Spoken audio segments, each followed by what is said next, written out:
আসসালামু আলাইকুম। আশা করি ভালো আছেন সবাই। এই যে শেখ হাসিনা ও তার পরিবার, তাদের একের পর এক আসলে সম্পদের তথ্য উঠে আসতে শুরু করেছে বিভিন্ন গণমাধ্যমে।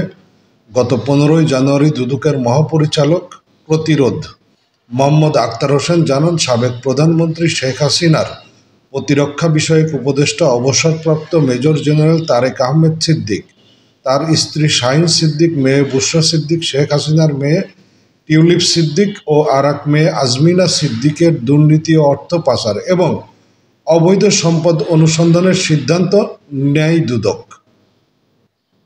গাজীপুরে টিউলিপ টেরিটরি সহ 4টি বিলাসবহুল বাংলো বাড়ির সন্ধান পেয়েছে দুর্নীতি দমন কমিশন দুদক।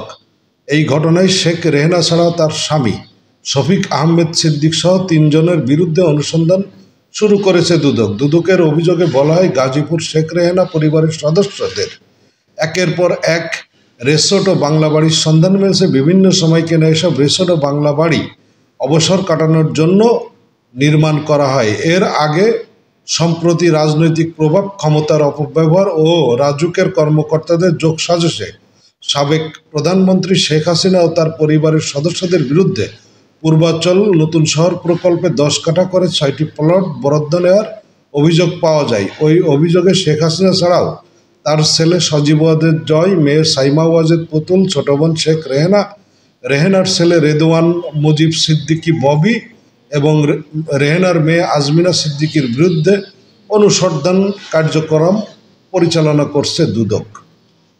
তো এই হচ্ছে ব্যাপার। একটা মানুষের বেঁচে থাকতে সম্পদ লাগে কত, দেশে বিদেশে কোথাও তাদের সম্পদের কোনো অভাব নাই।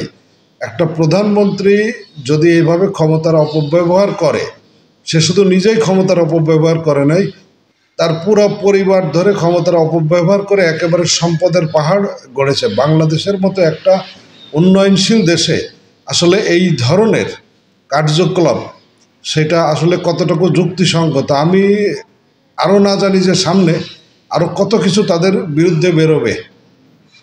তো একটা পরিবার গত 15.5 বছরে ক্ষমতায় থেকে, দেশের সর্বোচ্চ ক্ষমতায় থেকে তারা তাদের ক্ষমতার কিভাবে অপব্যবহার করে অবৈধভাবে টাকা ইনকাম করেছে, তা এই বর্তমান সময়ের সংবাদগুলো দেখলেই বোঝা যায়। ভালো থাকবেন সবাই।